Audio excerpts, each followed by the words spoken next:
Think about how scary this is. People out there living exactly the same days, repeating the same movements year after year until they die. It's like being stuck in a video game loop, going through the same level hundreds of times without realizing they could simply turn left instead of right. You are probably thinking I'm going to tell you to drop everything and backpack through Europe, right? Hold on, what I'm about to share is much simpler. And that's exactly why most people will ignore it. But if you stay until the end, I guarantee you will understand why this seemingly stupid advice has the power to completely transform the way you experience life. How many times this week have you done something for the first time? When was the last time you tried a food you've never tasted before? How many days in a row have you walked in the same path to get home? And how many times have you avoided doing something because years ago you decided you don't like it or it's not for you? To be honest, most of us live in an invisible cage that we've built ourselves. And the worst part is that we don't even notice. Try to remember the last time you did something completely new. Did you feel that mix of excitement and nervousness? That sensation in our brain literally cheating new neural connections. According to neuroscientist David Eagleman, our brains are shaped by new experiences we have. And when we always do the same things, we are literally limiting our neural development. Scientists call this neuroplasticity, the brain's ability to reorganize and form new connections through life. It's not something you need to travel to the other side of the world to experience. It's literally within your reach every day. Do a thought exercise with me. Try to imagine what it would be like if every day you made at least one small change to your routine. Instead of always having the same breakfast, try something different. If you always brush your teeth with your right hand, try using your left hand. If you always take the same way home from work, take a different street. If you always order the same dish at restaurants, choose something you have never tried before. These are ridiculously simple things, almost stupid in their simplicity. But that's where the secret lies. How many times have you said, "I'm never eating that again," after trying something just once years ago? Or how many times have you stated with conviction that you don't like something you experienced under specific circumstances? Maybe so long ago that you don't even remember what it was like. We are masters at creating arbitrary rules for our own lives based on limited experiences. I hate jazz. I don't like extroverted people. I'm never eating cauliflower again in my life. These categorical statements end up becoming self-fulfilling prophecies that deprive us of potential pleasures and discoveries. The human brain is fascinating and contradictory. As the philosopher Heraclitus said, no one steps in the same river twice, because neither the river nor the person is the same. You are not the same person who hated cauliflower at the age 7. Your tastes change, your perceptions evolve, your cells renew themselves. Our brains need routines to feel safe, but paradoxically also need novelty to stay alive and engaged. It's a constant dance between stability and exploration.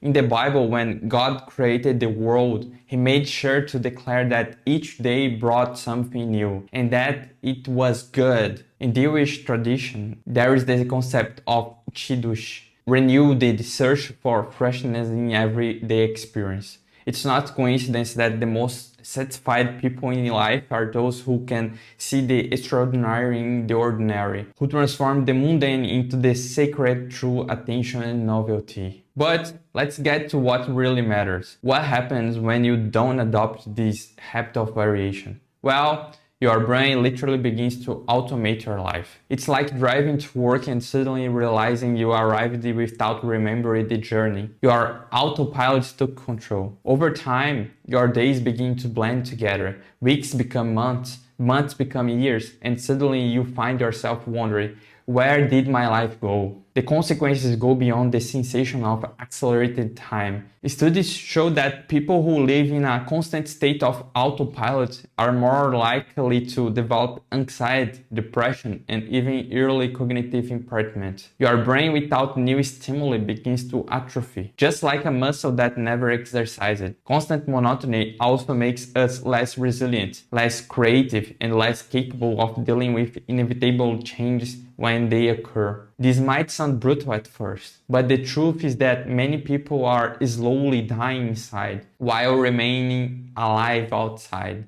trapped in routines that seem safe but are actually suffocating their ability to experience life in all its richness. As Henry David Thoreau wrote, the mass of men lead lives of quiet desperation. And the worst part is that this desperation is so quiet that many don't even realize they are desperate. So how can you cultivate this habit of systematic variation? Start small. I'm not saying you should turn your life upside down overnight. Try making one small change per day. It could be 1. Try a new flavor of something common. A different spice in your rice, a fruit you never buy, a type of bread you have never tried. 2. Change the order of your morning activities. If you always check your phone before brushing your teeth, reverse the order. 3. Choose an alternative route, whether going to work, to the gym, or to the market, even if it takes a little longer. 4. Listen to a music genre you think you don't like, but giving it a real chance without preconceptions. 5. Talk to someone you normally wouldn't talk to, maybe that neighbor you only greet with a nod.